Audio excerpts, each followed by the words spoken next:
You got a problem with me? You got a problem? You got a problem? You got a problem with me? You got a problem with me? You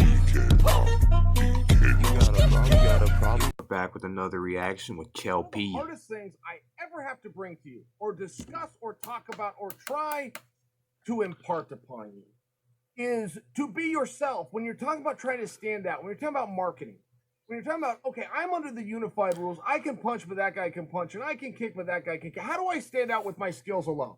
Now, Undefeated, undisputed Chael Sonnen, man. Biggest guns of all of, I forget. But anyway, man, when it comes to my, the guys I like to listen to about MMA, Chael definitely fits there. Like, him and Ariel were probably two of my favorites.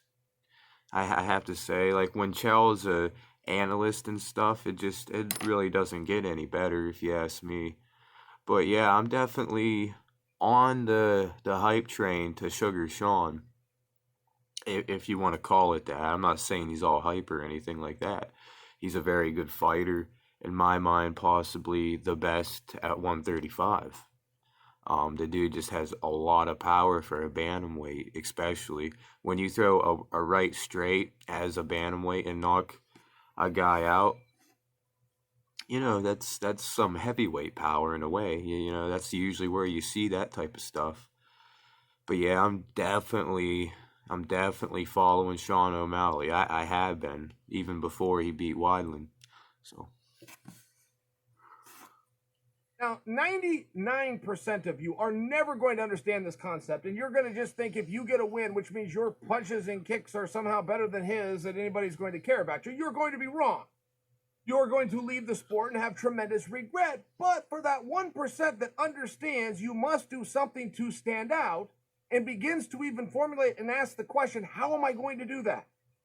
How am I going to stand out as a fighter or as a person or make myself interesting? So most of you, the 99%, don't even know that being interesting is important while in the business. You know, Chael was the first one to kind of act like a heel, you know, straight out of professional wrestling. He kind of set it all up, you know. At one time, Chael was the highest paid UFC fighter. I believe it. It's all how you promote yourself in this world, really, you know. I mean, goes with everything. The business of entertainment. Okay, great. Done scolding you, talking to the 1%, though. The 1% that gets a bright idea. That I'm going to be the one that stands out at the press conferences. I'm going to be the one that the media requests interviews of through PR. I'm going to be the one that people are buying merchandising from, as Daniel Cormier would say, that brings people together.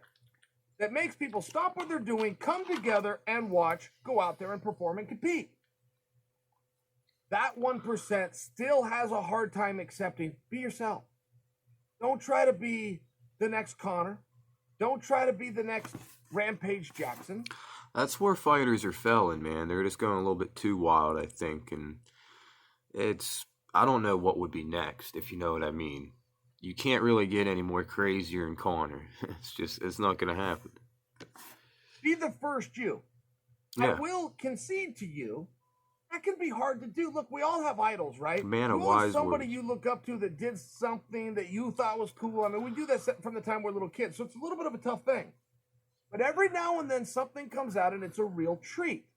Now, I'm watching Sugar Sean O'Malley, and I'm watching him get it right time after time.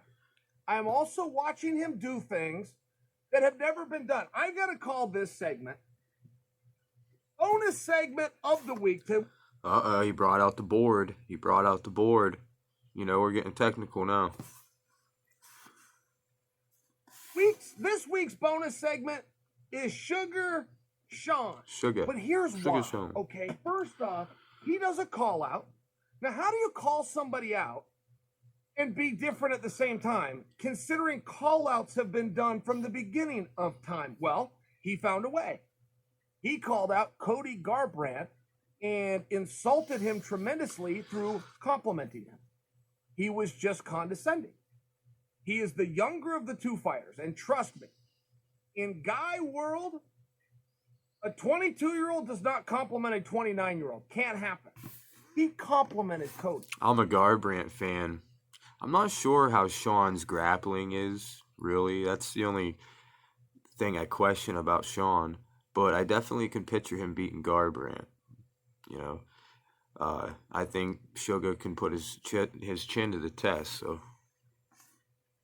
Oh, a contender does not compliment the skills of a world champion by telling him you're getting better.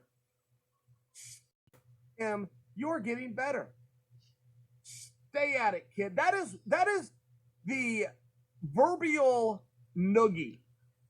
What could be worse than when your older brother puts you in a headlock, there's nothing you can do, and he rubs your head with his knuckles? Okay, that Uncle Chael, man, don't tell me your brother was giving you noogies growing up. is what O'Malley did to Cody Garbrandt.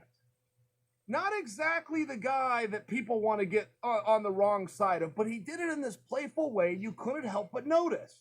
And you couldn't help but see the brilliance. Sugar Sean The more I think about it, like, I want to see that fight. I think it'd be a good one. I really do. Really, really do. Not done. Now, he's decided to declare himself champion. That shtick has been done before. That shtick was done originally by yours truly, and I don't say this to put myself over, but I did show up at a press conference. I had the belt, and I proclaimed that I was the world champion. You would be stunned how many people believe that. I am still introduced on certain shows that I will go on as former champion because somebody saw that clip and thought that it was real. So it's a little piece of theater and a piece of marketing. It's awesome how honest he is, though. Like, Chael is Uncle Chael, man. He's a good guy. He's a good guy. But it very clearly worked, and then I saw other guys do it. I saw other guys bring around the belt as well and proclaim that they were champion. Okay, fine. It was a good shtick when they did it too, but it had been done before. So how do you proclaim that you're champion but not do that? O'Malley found a way. O'Malley came out, instead of having the belt and making the ridiculous claim, okay, he came out with a graphic, pictures, ranking order, posted it on his social media, put it out, no words attached. Champion. Then he puts a picture of him. 12-0 looks pretty good. I mean, think about it. Ronda Rousey's 12-2. You know, like 12-0 is pretty good.